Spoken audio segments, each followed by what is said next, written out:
Saudara-saudari dan anak-anak yang terkasih dalam Kristus, dari Novisiat SVD Kuburuteng Manggarai Flores NTT, saya Pastor Freddy Jahadin SVD menyampaikan ucapan selamat jumpa lagi lewat siraman rohani.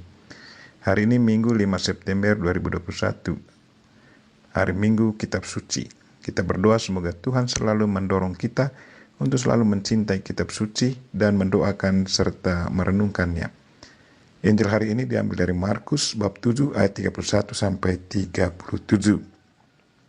Kita diingatkan untuk selalu membaca, merenungkan, dan melaksanakan firman Tuhan. Marilah kita berdoa memohon penerangan Roh Kudus. Dalam nama Bapa dan Putra dan Roh Kudus. Amin. Tuhan dan Allah kami, puji dan syukur kami haturkan kepadamu karena Engkau mengingatkan kami untuk selalu membaca, mendengarkan, dan melaksanakan firman-Mu. Kami mohon bukalah mata dan telinga kami terhadap segala kebaikan yang telah Kau laksanakan melalui Yesus Kristus Putra-Mu, sehingga kami dapat bersaksi bahwa semua yang dibuatnya sangat baik. Tuhan, utuslah Roh Kudus-Mu, terangilah pikiran dan hati kami, agar sabda-Mu yang akan kami dengar dapat kami pahami dengan baik, dan isi pesan-Mu dapat kami hayati dan amalkan dalam hidup harian kami. Doa ini kami sampaikan dengan perantaran Kristus Tuhan kami. Amin. Tuhan sertamu dan sertamu juga. Inilah Injil Yesus Kristus menurut Markus bab 7 ayat 31 sampai 37. Dimuliakanlah Tuhan. Sekali peristiwa Yesus meninggalkan lagi daerah Tirus dan melalui Sidon pergi ke danau Galilea di tengah-tengah daerah Dekapolis. Di situ orang membawa kepadanya seorang yang tuli dan yang gagap dan memohon kepadanya supaya ia meletakkan tangannya atas orang itu. Dan sesudah Yesus memisahkan dia dari orang banyak, sehingga mereka sendirian, ia memasukkan jarinya ke telinga orang itu. Lalu ia meludah dan meraba lidah orang itu. Kemudian sambil menengadah ke langit, Yesus menarik nafas dan berkata kepadanya, "Ephata," artinya terbukalah. Maka terbukalah telinga orang itu dan seketika itu terlepas pula lah pengikat lidahnya, lalu ia berkata-kata dengan baik. Yesus berpesan kepada orang-orang yang ada di situ supaya jangan menceritakannya kepada siapapun. Tetapi makin dilarangnya, mereka makin luas mereka memberitakannya. Mereka takjub dan tercengang dan berkata, "Ia menjadikan segala-galanya baik. Yang tuli dijadikannya mendengar, yang bisu dijadikannya berkata-kata." Demikianlah Injil Tuhan, terpujilah Kristus. Saudara-saudari dan anak-anak yang terkasih dalam Kristus, tema renungan kita hari ini ialah membaca, mendengarkan, dan melaksanakan firman Tuhan. Yesus menyembuhkan orang tuli dan gagap yang dibawa kepadanya. Yesus memisahkan diri dari orang banyak. Yesus ingin berdua saja dengan si tuli dan gagap itu. Yesus memisahkannya dari orang banyak karena tidak ingin memamerkan kuasanya. Dengan menyembuhkan lidah orang gagap itu, Yesus mau menyatakan supaya manusia hendaknya bisa mewartakan sabda Tuhan yang telah didengarnya. Telinga kita memang menerima segala suara yang sedang tertangkap olehnya, tetapi daya dengar manusia masih menyaring dan memilih apa yang disukai. Kita hendaknya selalu siap untuk mewartakan karya dan kebaikan Tuhan yang kita lihat dan kita dengar. Kita tidak boleh memendamnya untuk diri kita sendiri.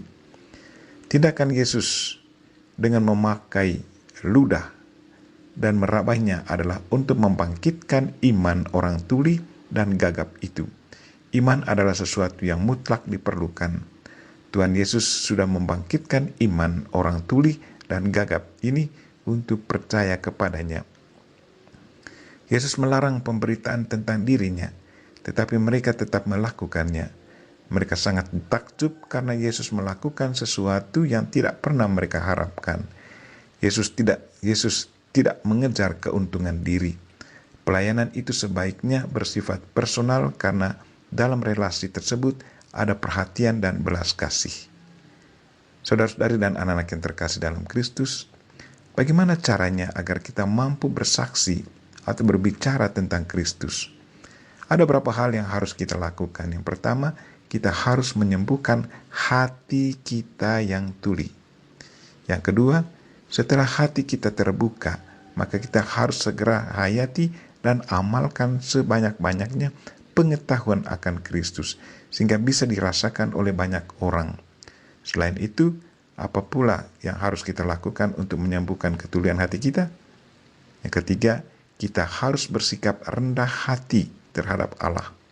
Dan yang keempat, kita harus mengundang Yesus untuk menyerukan Efata, atau terbukalah di dalam hati kita, sehingga hati kita pun dapat disembuhkan dari ketuliannya dan menjadi semakin terbuka akan sabda Allah. Semua hal ini hanya dapat kita peroleh melalui hubungan batin yang mendalam dengan Tuhan di dalam doa dan keheningan. Tidak ada jalan lain selain melalui doa.